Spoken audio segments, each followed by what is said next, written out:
If you start setting boundaries and saying no to people in your life, does that mean that you're going to be less productive? Does that mean that people are going to be angry or upset with you? The answer is yes.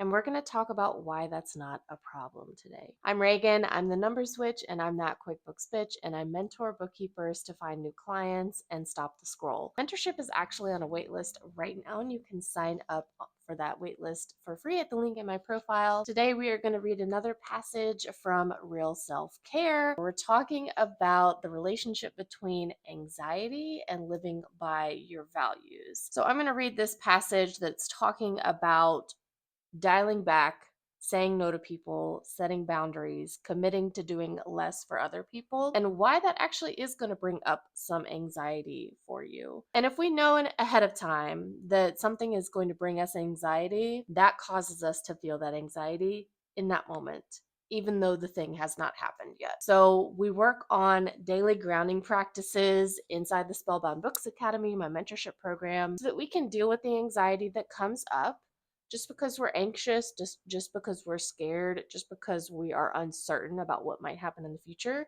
doesn't mean that we can't take care of ourselves in this moment and in that future moment. Okay, let's read the relationship between anxiety and living by your values. If you dial back from being goal oriented and embrace your values, will you be less productive and accomplish less? The true but scary answer is yes. You will be less productive, and that's a good thing. If you are someone who has spent your life being goal oriented or performance minded, there's a good chance that you've been living with a bit of healthy anxiety. Anxiety isn't a bad thing, it's what gets us out of bed on time and forces us to meet deadlines. I disagree with that actually. However, a key differentiator between people who practice real self care and those who do not is developing the ability to prioritize and make a meaningful choice about how they spend their time. When your anxiety is in the driver's seat, everything feels very important, and facing fork in the road decisions can feel like failure. Somewhat paradoxically, when you start shifting your decision making to align with your values, you might become less productive and no longer able to meet the needs of those around you with the same timeliness or concern. This can cause more anxiety for you in the beginning. Yet, in the long run, you'll be doing fewer of the things that matter most to other people or to society, and more of the things that matter most to you. When we are working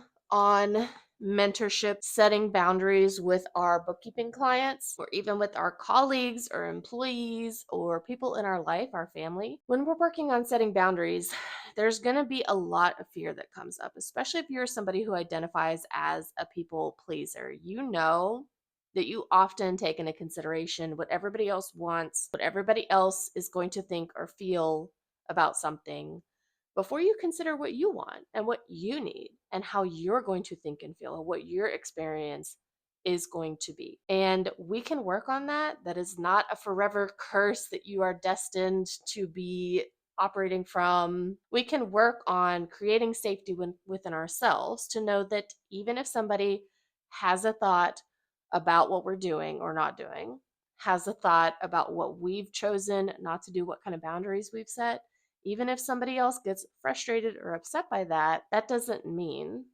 that we cave in and just go along to get along, right? Because we create that security with ourselves. This is part of the grounding practices that I've been doing on TikTok. This comes with learning how to set a boundary, what a boundary is, how to say no, how to stick to your boundaries with actual support from people like me who can help mentor you through that, who can help guide you through those negative feelings that do come up and help you stay accountable to what you said you were going to do. If you are a bookkeeper and the boundary thing is like totally unrelated to your business, if that's what you think, if you have trouble setting boundaries, if you have trouble saying no to projects or to clients, you definitely need the support of the Spellbound Books Academy, which is my mentorship program. Right now, it is on a wait list, and you can sign up for free at the link in my profile.